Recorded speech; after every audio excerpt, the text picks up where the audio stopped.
गांव के बीच स्थित इस प्राचीन मंदिर में साधु देव शर्मा का निवास था। गांव वाले उन्हें अत्यधिक श्रद्धा और सम्मान देते थे, लेकिन एक बात उन्हें हमेशा परेशान करती थी, उनके संचित धन की सुरक्षा। गुरुजी, कृपया यह भेंट स्वीकार करें। यह हमारी श्रद्धा का प्रतीक है। ईश्वर तुम्हारा कल्याण करें पुत्र। साधु का यह व्यवहार कोई नया नहीं था। अपनी गठरी को वह कभी अपने से दूर नहीं रखते थे, परंतु यह सब एक व्यक्ति बहुत ध्यान से देख रहा था, गांव का कुटिल ठग। इस साधु के पास तो बहुत धन है। अगर यह धन मेरा हो जाए तो जिंदगी भर बैठकर खा सकता हो, कोई काम करने की जरूरत ही नहीं पड़ेगी। लेकिन इसे पाने के लिए बस सही मौका चाहिए।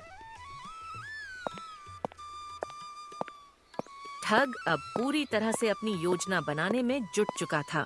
वह जानता था कि साधु किसी पर जल्दी विश्वास नहीं करते, लेकिन वह भी कोई साधारण व्यक्ति नहीं था।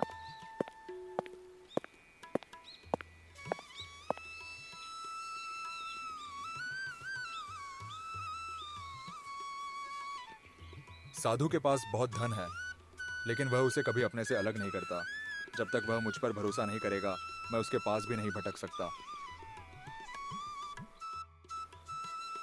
क्यों ना मैं उसका शिष्य बन जाऊं? हाँ, यही सही तरीका होगा। धीरे धीरे मैं उसका विश्वास जीत लूंगा और फिर सारा धन भी मेरा होगा। ठग के दिमाग में एक धूर्त योजना जन्म ले चुकी थी। अब वह साधु के करीब जाने और उसके धन पर कब्जा जमाने की तैयारी करने लगा।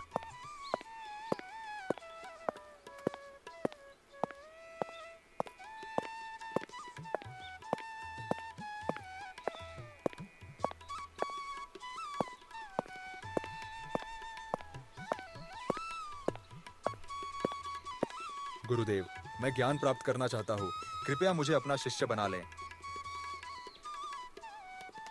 ज्ञान प्राप्त करना इतना सरल नहीं है पुत्र। इसके लिए तप, साधना और त्याग चाहिए। गुरुदेव, मैं सब कुछ सहने को तैयार हूँ। मुझे अपने चरणों में स्थान दें। अच्छा, यदि तुम सच में त्याग करने को तैयार हो तो मंदिर की सेवा से शुरुआत करो। जो आज्ञा गुरुदेव। मंदिर के दरवाजे उसके लिए खुल चुके थे। ठग अब अपने असली मकसद की ओर पहला कदम बढ़ा चुका था।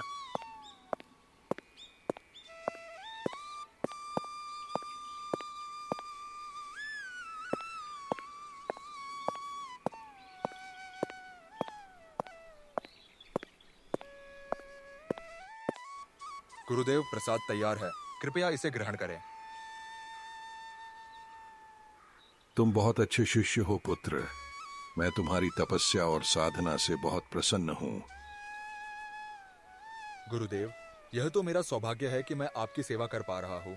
आपके चरणों में रहकर ही मेरा जीवन धन्य होगा। ठग ने अपनी निष्ठा और सेवा से साधु का विश्वास जीत लिया था। वह अब उनकी दिनचर्या और आदतों को अच्छी तरह समझ चुका था, लेकिन उसके मन में सेवा नहीं बल्कि ठगी की योजना थी। वह सही मौके की तलाश में था, एक ऐसा मौका जब साधु की सबसे कीमती चीज उसकी पहुंच में हो और कोई उसे रोक न सके।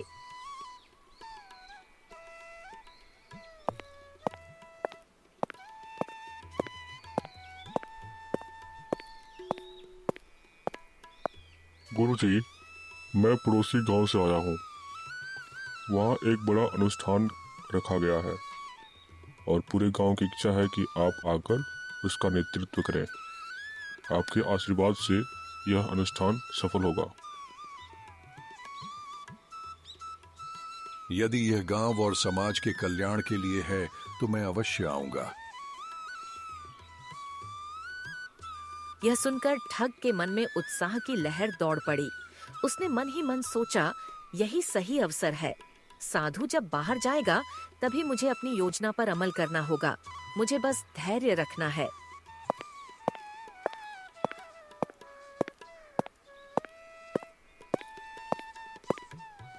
पुत्र, अपना सामान तैयार कर लो। हमें दूसरे गांव में यज्ञ में शामिल होने जाना है।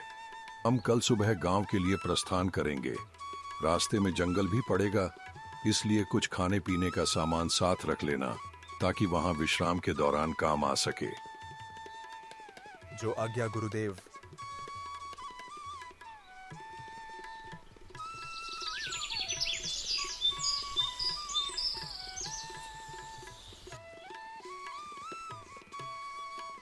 गुरुदेव, यह यात्रा कितनी लंबी है? लगभग 3 कोस, परंतु धैर्य रखो, यात्रा में जल्दबाजी ठीक नहीं। ठग सही अवसर का इंतजार कर रहा था। वह जानता था कि जब साधु का ध्यान भटकेगा तभी वह अपने इरादों को अंजाम दे सकता है।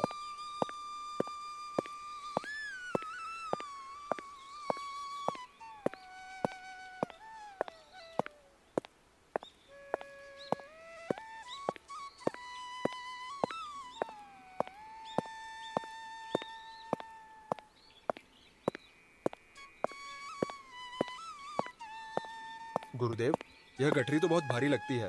मैं इसे अपने कंधे पर उठा लूं? नहीं, कोई आवश्यकता नहीं, यह मेरी जिम्मेदारी है। जैसी आपकी आज्ञा गुरुदेव।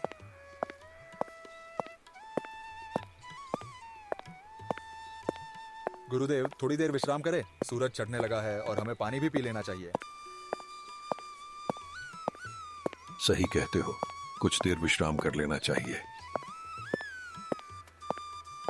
ठग हर पल साधु की गठरी को पाने का तरीका सोच रहा था, लेकिन वह जानता था कि जब तक साधु सतर्क है तब तक वह सफल नहीं हो सकता।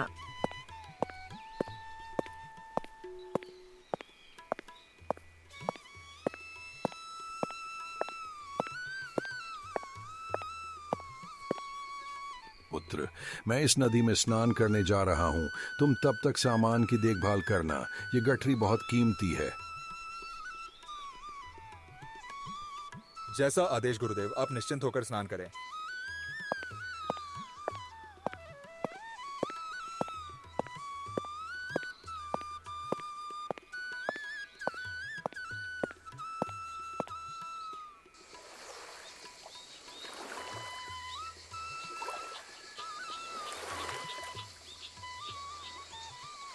राजू के भीतर का ठग जाग उठा। उसके दिल की धड़कनें तेज हो गईं। यह वही क्षण था जिसका वह लंबे समय से इंतजार कर रहा था। उसने साधु की गठरी उठाई और वहां से तेजी से भाग गया।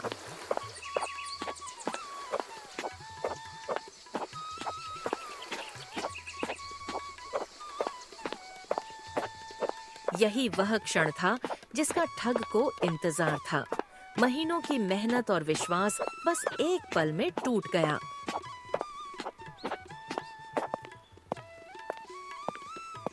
अब यह सब मेरा है, साधु कुछ नहीं कर सकता।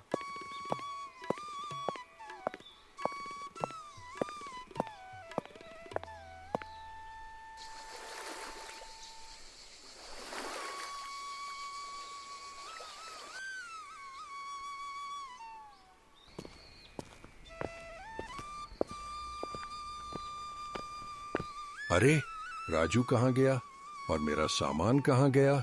उसने मुझे धोखा दिया है, मैं उसे कभी माफ नहीं करूंगा। विश्वासघात की पीड़ा साधु की आंखों में दिख रही थी। उसने जिस पर सबसे अधिक भरोसा किया वही उसे सबसे बड़ा धोखा दे गया।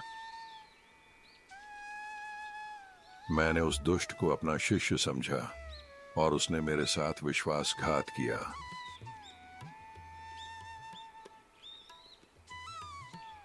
नहीं, मैं इसे ऐसे नहीं छोड़ सकता। यह अन्याय है और मैं इसे सहन नहीं करूंगा।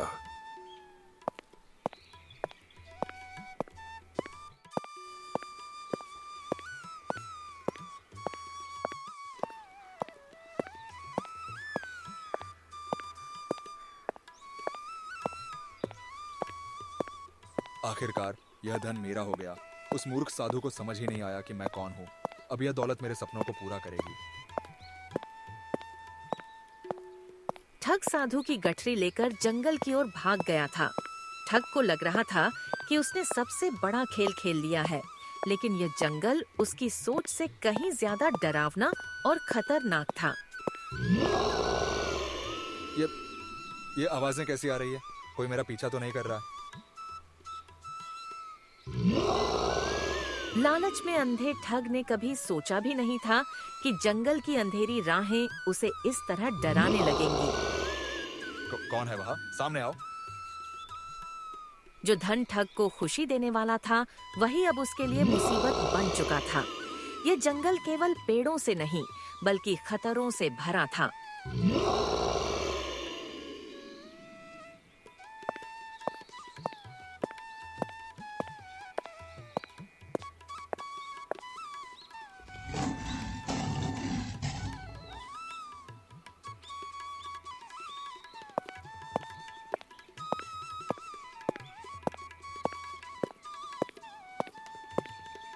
मैंने उस दुष्ट को अपना शिष्य समझा और उसने मेरे साथ विश्वासघात किया। नहीं, मैं इसे ऐसे नहीं छोड़ सकता। यह अन्याय है और मैं इसे सहन नहीं करूंगा।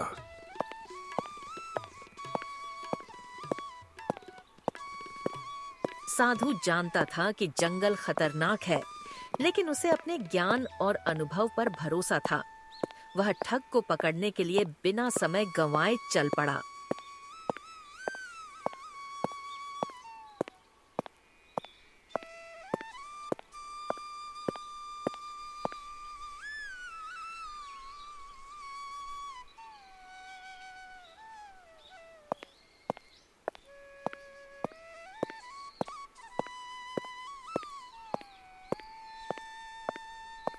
आखिरकार अब मुझे कोई नहीं पकड़ सकता। यह सारा धन मेरा है।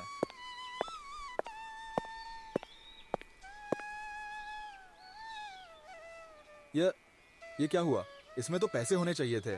इसमें ईंट पत्थर कहां से आ गए? लोभ में अंधा ठग यह भूल गया था कि गलत तरीके से कमाया गया धन कभी सुख नहीं देता। उसकी ही बुरी नियत ने उसे मुसीबत में डाल दिया था।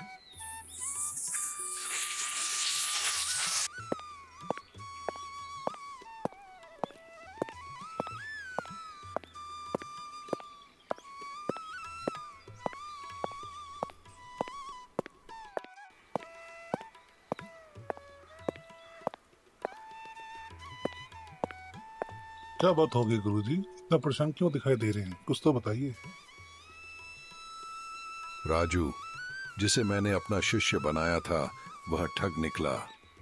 उसने मेरी सारी जमा पूंजी, वह गठरी जिसमें वर्षों की मेहनत का धन था, चुरा ली और जंगल की ओर भाग गया। गुरुजी, ये तो बहुत अन्याय हुआ। आपने उसे शरण दी, उसे ज्ञान दिया और उसने आपको ही धोखा दे दिया। ऐसे लोगों को तो कड़ी सजा मिलनी चाहिए। लेकिन अब क्या किया जाए? गुरुजी, वह जंगल की ओर भाग गया है, वहां उसे पकड़ना मुश्किल होगा। मैं इस विश्वासघात को यूं ही नहीं छोड़ सकता। जंगल कठिन है, लेकिन मेरी तपस्या और अनुभव मुझे रास्ता दिखाएंगे। मैं स्वयं उसे ढूंढने जाऊंगा। हम भी आपके साथ चलेंगे गुरुजी। हाँ, ये केवल आपका नहीं, पूरे गांव का अपमान है। साधु ने ठान लिया था कि वह इस अन्याय का बदला लेकर रहेगा। यह सिर्फ उसका नहीं, पूरे गांव का अपमान था। गांव वाले भी उसके साथ खड़े थे और अब वे मिलकर उस ठग को सबक सिखाने जंगल की ओर जाने वाले थे।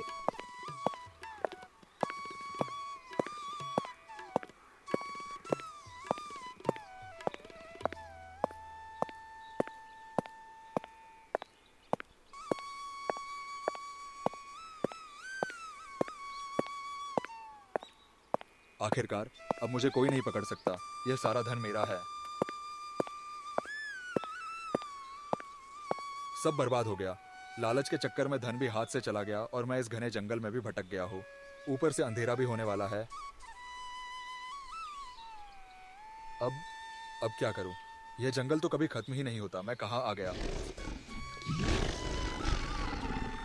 मुझे छोड़ दो। मैं कभी चोरी नहीं करूंगा। मैं किसी को धोखा नहीं दूंगा। मुझे बचा लो। गुरुजी, मुझे माफ कर दीजिए, भगवान मुझे बचा लो।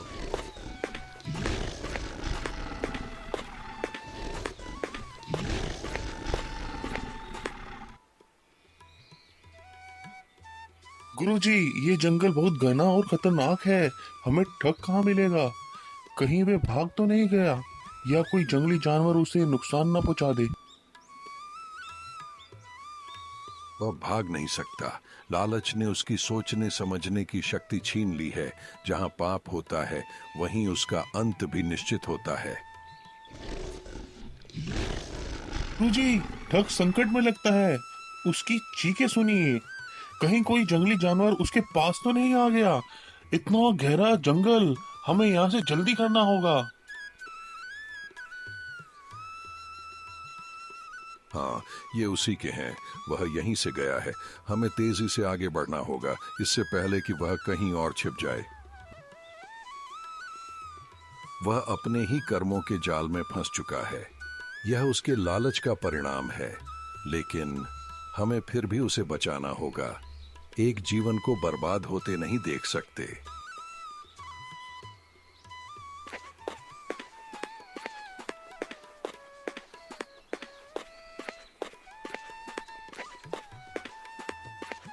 गुरुजी, मुझे क्षमा कर दीजिए।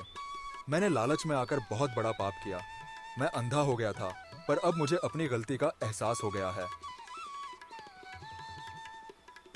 राजू, मैंने तुम्हें शिष्य बनाया था। तुमसे ज्ञान और सेवा की अपेक्षा की थी, लेकिन तुमने क्या किया? लालच के कारण तुमने विश्वासघात किया, अपने गुरु को धोखा दिया। धन की चमक ने तुम्हारी बुद्धि को भ्रमित कर दिया। क्या अब तुम समझ पाए कि इस पथ का अंत कितना भयानक होता है? गुरुजी, मैं समझ गया हूँ। धन ने मुझे अंधा कर दिया था, परंतु अब मैं बदलना चाहता हूँ। मैं सच में पश्चाताप कर रहा हूँ। गुरुजी, ये पहले भी हमसे झूठ बोल चुका है। अगर ये दोबारा विश्वासघात करे तो? हर इंसान को अपने पाप सुधारने का एक अवसर मिलना चाहिए।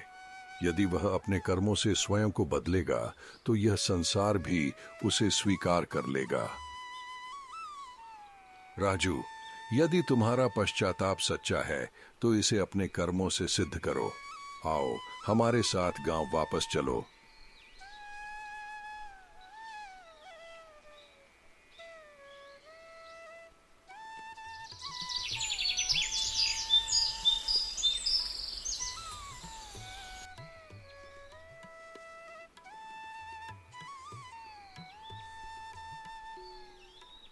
राजू, तुमने गुरुजी का विश्वास तोड़ा है, उनके धन की चोरी की है और गांव की मर्यादा को कलंकित किया है, इसलिए तुम्हें सजा अवश्य मिलनी चाहिए। राजू ने जो किया वह गलत था, लेकिन अगर उसे अपनी गलती का एहसास हो गया है और वह बदलना चाहता है तो क्या हमें उसे एक और मौका नहीं देना चाहिए? गुरुजी, मैंने बहुत बड़ा अपराध किया। मैंने लालच में आकर आपको धोखा दिया, लेकिन अब मुझे अपनी गलती का एहसास हो गया है। मैं सच में बदलना चाहता हूँ। कृपया मुझे क्षमा कर दें। गुरुजी, यदि आप क्षमा करने के पक्ष में हैं, तो गांव वालों को भी इसे मानना चाहिए। लेकिन राजू, तुम्हें अपने किए का प्रायश्चित करना होगा। राजू, याद रखना, जीवन में सच्चा धन ईमानदारी और निष्ठा में होता है, न कि किसी की मेहनत का हक छीनने में। अब से तुम्हें सही मार्ग पर चलना होगा। गुरुजी, मैं वचन देता हूँ कि अब कभी किसी को धोखा नहीं दूंगा। मैं अपने कर्मों से अपनी गलती सुधारूंगा।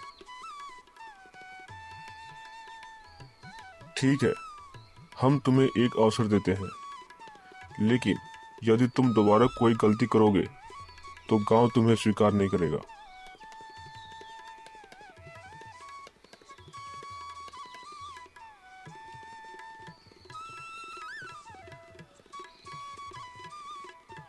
जो व्यक्ति कभी लालच और छल कपट में डूबा हुआ था, वह अब सच्चाई और ईमानदारी की राह पर चल पड़ा है।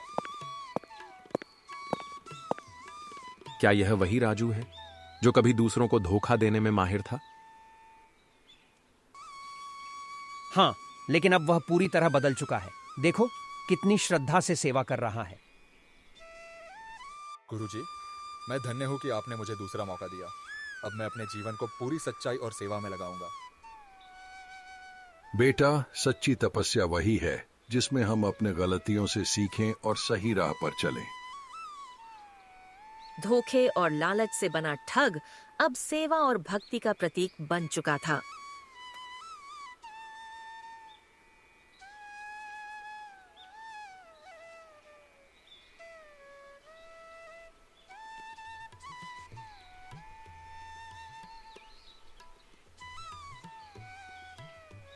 मेरे प्रिय गांव वासियों, आज हमने एक महत्वपूर्ण सीख सीखी है। धन का लोभ मनुष्य को अंधा कर देता है। यह उसे सही और गलत का भान नहीं रहने देता। जब किसी के मन में लालच आ जाता है तो वह अपनों को भी धोखा देने से पीछे नहीं हटता। लेकिन याद रखो, चोरी या छल से कमाया गया धन कभी शांति और सुख नहीं दे सकता। राजू ने धन के मोह में पड़कर मुझे धोखा दिया, लेकिन जब उसे एहसास हुआ कि उसने कितना बड़ा अपराध किया है तो उसने पश्चाताप किया। उसने अपने किए का प्रायश्चित करने की ठानी। यही सबसे महत्वपूर्ण बात है। गलती इंसान से हो सकती है, लेकिन सच्चा इंसान वही है जो अपनी गलती को स्वीकार करे और उसे सुधारने का प्रयास करे।